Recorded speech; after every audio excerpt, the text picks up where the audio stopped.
If I could only have one AR, would it be this rifle right here? Gavin Gear here from UltimateReloader.com. You're gonna have to watch until the end of the video to get the answer to that question.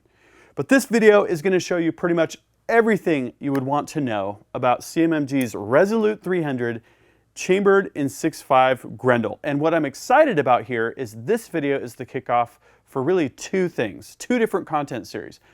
First, I'm going to be covering multiple CMMG rifles. We're talking about this rifle right here, chambered in 6.5 Grendel. I've got another Resolute coming that's going to be chambered in 350 Legend. That's right, folks, it's coming. And then I'm also going to be covering the Endeavor chambered in 6.5 Creedmoor. I have not done an AR-10 style 6.5 Creedmoor, so I'm excited about all of these. Second, I'm going to be covering 6.5 Grendel end to end. We're talking semi-auto rifles with this Resolute 300 right here, bolt action with Uinta Precision's upper receiver chambered in 6.5 Grendel, a little bit longer barrel, so it'll be interesting to compare the dynamics of the two. I'm going to be doing shooting at close range, at long range. We're going to be reloading, talking about ballistics. It's going to be great. So make sure you're subscribed to gavintoobe with notifications. You're not going to want to miss any of this action. So before I get knee deep in the Resolute 300 6.5 Grendel, I want to step back for a moment and quickly review CMMG's product lineup, because they just revamped the lineup about a year ago, and it's a lot more consistent and straightforward. Basically, there's two notions. There's trim level. They have 100, 200, and 300 level trim for each of their product offerings. And 100 would be basic furniture and options, 200 would be with some upgrades compared to 100, and 300 is top shelf. This is a 300 series right here.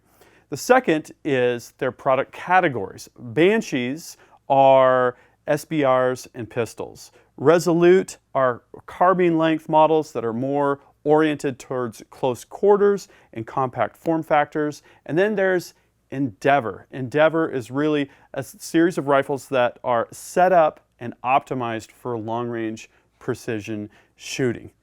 So that's the lineup, and this is a Resolute, so it's 16-inch barrel. It's a 300 series, so it's top trim, but there's another unique thing about this particular rifle here, in that it's a part of CMMG's mid-size lineup, which started with the MK47 Mutant, which was CMMG's product that really perfected the 7.62 by 39 AR-15.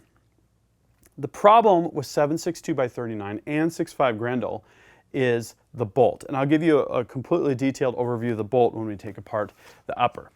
But the mid-size platform uses essentially a bolt that's very similar to that you'd find in an AR-10, but it's shorter. The whole rifle is more compact than an AR-10, but you've essentially got the strength and the durability of an AR-10. This configuration is a CMMG proprietary solution called PowerBolt. You don't have the thin wall problems that you have for 7.62 by 39 or 6.5 Grendel with an AR-15 bolt. And in that way, I feel like if you're after 7.62 by 39 or 6.5 Grendel, this is kind of an optimal platform for that. It's not bigger than it needs to be, it's not heavier than it needs to be, but it's got the strength and durability to withstand whatever you're going to throw at it. And I've already thrown quite a bit at this rifle. So let me start by telling you what I found when I opened the box. The rifle is shipped in a plastic sleeve. It's the rifle, it's the magazine, there is an instruction booklet, and then there's also a sample bottle of Slip 2000 Extreme Weapons lubricant. So basically just the essentials, everything you're going to need except an optic and some ammo to get started shooting the rifle. It's a no-nonsense package with no frills and no gimmicks. Let's take a quick tour of the rifle, starting with the upper. And I'm going to remove the upper from the lower just so that we can see things a little bit more clearly here. The upper receiver itself is machined from a solid billet of 7075 T6 aluminum. We've got a CMMG oversized ambidextrous charging handle. We've got the mid-size bolt. So this is pretty much like an AR-10 bolt, but shortened and optimized for 7.62 by 39 or for 6.5 Grendel, which we've got here. It's actually the same bolt face. That was a part of the 6.5 Grendel design. Okay, moving our way towards the muzzle end, we've got a CMMG 15-inch free float handguard. This is also a CNC machine from aluminum. It's got a full-size Picatinny rail on the top, and we've got M-lock slots on the sides and on the bottom. So you see I've got a swivel stud mount here for my Harris bipod. I've got a sling attachment point over here on the other side. Love the versatility of M-lock. I've also got an Athlon Midas Tac 6-24 by 50 first focal plane scope. This has been showing up in a lot of my stories because I really like the way that it works, the clarity and the features. A great pairing for this rifle, actually. Okay, and then the barrel itself is 416 R stainless. It's 16 inch, so it's carbine length, 1 1/8 twist, and we've got a CMMG SV muzzle brake down there on the front as well. And the whole rifle comes with premium Cerakote. This is OD green that I chose here, and that's included in this package. Moving our way to the lower, we've also got a billet lower receiver, 75 T6 aluminum, a Geisley Automatics SSA trigger, which I will show you a trigger scan of in just a few minutes. It shows a force distance profile, peak force, all of those metrics. A really good all-rounder trigger. We've got a Magpul MOE, pistol grip, and then we've got the ripstock. Now this is an interesting feature because it's very minimalistic. It's really nicely machined out of aluminum, but you don't have to do anything to deploy it except pull on it, which I really like. So that's a basic tour of the rifle. What I want to do next is specifically show you the differences between an AR-15 bolt, this mid-size bolt here with 6.5 Grendel, and then an AR-10 bolt for 308 Winchester. So let's take a look at the bolts and bolt carrier groups for an AR-15, for CMMG's mid-size platform, and then for an AR-10. First off, let's take a look at the length. Let's make sure that the bolts are extended in the carriers for each of these here. The AR-15 is about 7.5 inches long. The mid-size platform is about 8 inches long, and then the AR-10 is about 8 3/4 inches long. So CMMG's mid-size bolt and bolt carrier for 7.62 by 39 or for 6.5 Grendel is about 3/4 of an inch shorter than the corresponding AR-10 bolt carrier group and bolt, which translates to significantly lower weight and bulk. And if we look at some lowers here, so here I've got an AR-15 lower, I've got the Resolute 6.5 Grendel mid-size lower here, and then I've got an AR-10. This is a DPMS LR308B. We can see there's some unique differences here. So first off, CMMG's mid-size platform and the AR-15 share the same magwell as you would expect because the mid-size ARs from CMMG take AR-15 form factor mags. Of course, you're going to have a 7.62 by 39 follower in there or a 6.5 Grendel, and some of the magazines are curved, especially for the 7.62 by 39 and so on and so forth. But you can see another difference here, and that's the length of where the upper sits here is shorter for the mid-size platform. Let me line these up with the pins here. You can see the difference in length here. And then the AR-15 is shorter yet. So CMMG's mid-size platform is a true hybrid, and it's a true optimization for these cartridges, 7.62 by 39 and 6.5 Grendel, which need a little bit more heft compared to a traditional AR-15, but don't really need or warrant the full size of an AR-10 platform. So hopefully that's helpful. That's the mid-size platform overview. One of the first things I looked at after I got the rifle unpacked and I cleaned the bore was to put the Lyman bore cam down the tube and to take a look at the lands, the grooves, and the features. And what I saw surprised me. CMMG does not list this as a match grade barrel, but when I looked through with the bore cam, it did look match grade in terms of the quality of the finish, the lack of tool marks, and so on and so forth. And there's a couple nice things about this. First, I would expect it to shoot a little better. Results will vary. It doesn't always shoot a barrel like it looks, that's for sure. But quality matters, and especially so when it comes to barrel break-in and cleaning. A really nicely finished barrel without a lot of roughness, without a lot of tool marks, is going to break in faster, and it's also going to be less prone to copper fouling. It's going to clean easier. All else being equal, it will require less cleaning, and I've cleaned it twice now, and that has been consistent. So this barrel is really good quality. It is threaded at the muzzle with 5/8 by 24 threads, so I can use any of my 30 cal stuff. The second thing that I looked at was to perform a trigger scan on the Geissele Automatics SSA. I haven't had an AR-15 with an SSA in it, and Geissele makes great products. This trigger is no exception. I had 3 trigger scan passes completely overlapping in terms of the graph lines, and that means very, very good consistency. It broke at about 4 1/4 max trigger pull weight, and that's right where it was advertised. If I was just focused on long range work, I would want a lighter trigger, but what I'm finding out is this makes a great all-rounder. More on that in just a little bit. Then came the fun part, first rounds through the rifle. I loaded up some ammo with some brand new Starline 6.5 Grendel cases, Federal 205 primers, Hornady 130 grain ELDM bullets, and IMR 8208 XBR powder. I had already sighted in this Athlon Midas TAC 6-24 by 50 first focal plane scope on another AR, so it only needed a couple clicks to get zeroed.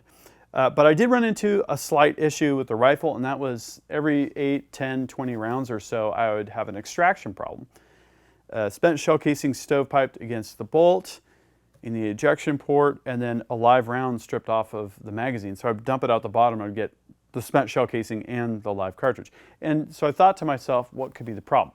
First thing I looked at was the bolt. I worked the extractor and noticed that it was really stiff compared to my LR308B in 308. So I took off the extractor and noticed there was 2 O-rings. Confirmed with CMMG, for this rifle there should only be 1. I know some guys do run 2. I put it back together with 1 O-ring behind the extractor, and it's been running 100% since. So whew, simple problem, simple answer, something to check if you ever run into problems like that. So I had read an article that Glenn Seekins had contributed to about shooting an AR accurately, because for me it's always more of a challenge on an AR compared to a bolt gun. I worked on some of those skills and found my group sizes getting pretty good.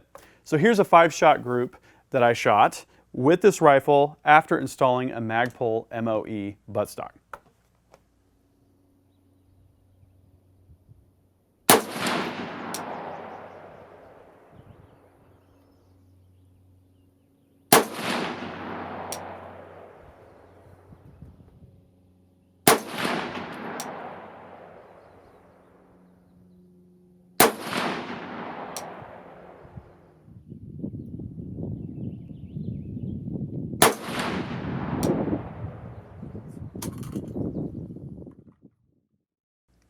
So I was pretty happy with that group. About, let's see, what was this? 0.662 inches for 5 shots at 100 yards. Anytime you're under 3/4 MOA with an AR, that's a really good number. Not a whole lot of guns or guys can hold that consistently. So I was happy with that, and I installed the MOE because I felt like I wanted to take the flex of the ripstock, and I wanted to use a rear bag and have a sloped buttstock surface. And you know, I felt pretty good about the result, but I thought to myself, I'm going to put the ripstock back on and I'm going to see how well I can do with ripstock. And I had shimmed up my rear bag a little bit and improvised. The results surprised me. This is my best group so far with the rifle at 100 yards. We're talking about 5 shots at 100 yards, 0.36 8 inches. So, fact versus fiction. This buttstock, you can shoot really well with it. It's just ergonomically, you got to work with this bottom surface, and you've got to be very careful about your technique. What I did notice is the way that you load it into your shoulder is critical, follow through is critical, and as long as you're really consistent and you practice with it, you're going to learn how to use it pretty much just as good as any other buttstock from my experience, or better. So I thought that was kind of funny. And then things really got fun. I decided it would be a good idea to take off the long-range scope, take off the bipod, and install a red dot type sight. This is actually a reflex sight. It's a sight mark with quick release lever. You can put it on in just seconds. So I lined up some water bottles. I used the same 130 grain load, and I did some fun shooting at 50 feet.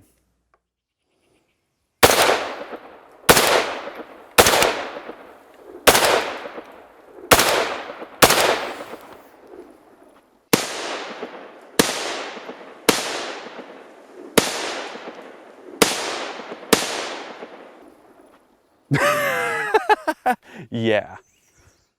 And here's what I learned in the process. Not only is this rifle well suited for long range work, yes, you give up a little bit of velocity with the 16-inch barrel, but my thinking around this rifle originally was, wouldn't it be awesome as a backpacking coyote hunting gun? Maybe put my thermal night vision on it, put the X-Sight Pro 4K on it to capture some hunting action. I'm always hiking up in the hills. This seemed like a great all-around rifle to that. What I didn't realize was this is really fun for close quarters work. And because you can get a bunch of different hunting bullets for 6.5, that could even be suitable for home defense with this ripstock, I thought, you know, this could be a truck gun. You get this out from the back seat, you deploy it, and you're ready to rock and roll. Great for backpacking. You know, what if this could be an all-rounder? It's got the accuracy. We saw that from the groups that I shot. It's got the form factor. It's very robustly put together. It's very reliable. If you had to pick one AR, you could do a lot worse than this. So it's been a lot of fun, and I've really been glad that I got this particular rifle. I love the color. I love the billet upper and lowers. This is a premium rifle, and 6.5 Grendel is really proving to be an incredibly versatile cartridge. I've had it out to 400 yards. I know it's capable to 800 and beyond. And that's what the ongoing series is going to be about. So make sure you subscribe to GavintooB with notifications. If you have feedback about the rifle, if you have ideas for what I should look at related to 6.5 Grendel, please drop a comment. I'll remind you that I've got a full article, a write-up with a lot more information about the rifle. Until next time, happy shooting and happy reloading.